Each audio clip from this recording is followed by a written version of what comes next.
Dutch Bangla bank থেকে Dutch Bangla ব্যাংকে টাকা ট্রান্সফার করার জন্য নেক্সাস পে অ্যাপটি ওপেন করুন। এরপর অ্যাপটি লগইন করে নিন। অ্যাপটি লগইন হয়ে গেলে এরপর এখানে 3 লাইন একটি অপশন দেখতে পাবেন। এই 3 লাইনের এখানে একটা ক্লিক করুন। এরপর এখান থেকে সেন্ড মানি, এই সেন্ড মানি যে অপশনটি আছে এখানে একটা ক্লিক করুন। এরপর আপনার যে কার্ডটি ইনস্টল করা আছে, ডাচ বাংলা ব্যাংকের যে কার্ডটি ইনস্টল করা আছে সেই কার্ডটির উপরে, অর্থাৎ যে কার্ড থেকে আপনি টাকা ট্রান্সফার করবেন সেই কার্ডটির উপরে ক্লিক করুন। আমার এই এজেন্ট ব্যাংকিং একটি কার্ড এখানে ইনস্টল করা আছে। আমি এই এজেন্ট ব্যাংকিং কার্ড থেকে আমি টাকা ট্রান্সফার করব। সো আমি কার্ডটির উপরে ক্লিক করলাম।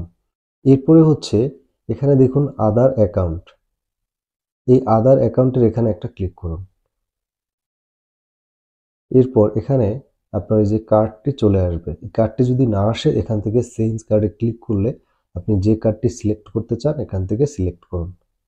করার পরে এখান থেকে এই যে ব্যাংক অ্যাকাউন্ট এখানে ক্লিক করুন। ক্লিক করার পরে এখান থেকে আসবে কার্ড নাম্বার, রকেট নাম্বার, এরপর ব্যাংক অ্যাকাউন্ট। আপনি যেটিতে ট্রান্সফার করবেন, অর্থাৎ যদি কার্ডে ট্রান্সফার করেন তবে কার্ড সিলেক্ট করবেন, যদি রকেট নাম্বারে যদি ট্রান্সফার করেন তবে রকেট সিলেক্ট করবেন। আমি যেহেতু ব্যাংক অ্যাকাউন্টে টাকা ট্রান্সফার করব এজন্য আমি ব্যাংক অ্যাকাউন্ট ক্লিক করলাম।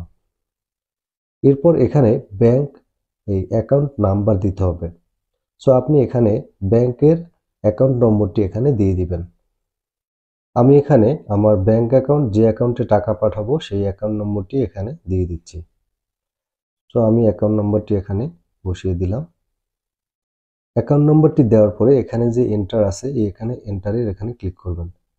এন্টারে ক্লিক করার সাথে সাথেই আপনার অ্যাকাউন্ট যে অ্যাকাউন্টের যে নাম, ব্যাংক অ্যাকাউন্টটি যার নামে আছে সেই নামটি কিন্তু এখানে কিন্তু সেই নামটি চলে আসবে। এরপর অ্যামাউন্ট, আপনি কত টাকা ট্রান্সফার করবেন বা কত টাকা পাঠাবেন সেই টাকার পরিমাণটি এখানে বসিয়ে দিন। তো আমি টাকার পরিমাণ এখানে দিয়ে দিচ্ছি। এখানে আমি বলে রাখি সর্বনিম্ন 50 টাকা এবং সর্বোচ্চ আপনি 50,000 টাকা পর্যন্ত ট্রান্সফার করতে পারবেন। সো এরপরে এখানে নিচে দিবেন পিন নাম্বার। নেক্সাস পে যে পিন নম্বরটি আছে সেটি এখানে বসিয়ে দিন। পিন নম্বরটি দেওয়ার পরে এখানে সেন্ড মানি লেখা দেখবেন, এই যে দেখুন সেন্ড মানি, এই সেন্ড মানির এখানে একটা ক্লিক করুন। এরপরে এখানে ইয়েস এর উপরে ক্লিক করুন। এরপরে আপনার ব্যাংক অ্যাকাউন্টে, অর্থাৎ এই নেক্সাস পে অ্যাপটি যে নম্বর থেকে খুলছেন বা ব্যাংক অ্যাকাউন্টে যে নম্বরটি দিয়েছেন সেই নম্বরে একটি ওয়ান টাইম পাসওয়ার্ড যাবে, সেই পাসওয়ার্ডটি এখানে বসিয়ে দিন।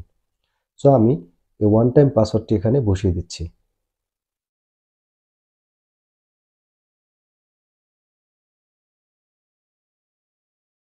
এরপর এখানে সাবমিটের এখানে একটা ক্লিক করুন। এরপরে একটু অপেক্ষা করুন, দেখুন মানি ট্রান্সফার সাকসেস। দেখুন এখানে সাকসেস, সেন্ড মানি সাকসেসফুল, এখানে অ্যাকাউন্ট নাম্বার এবং নাম চলে আসবে।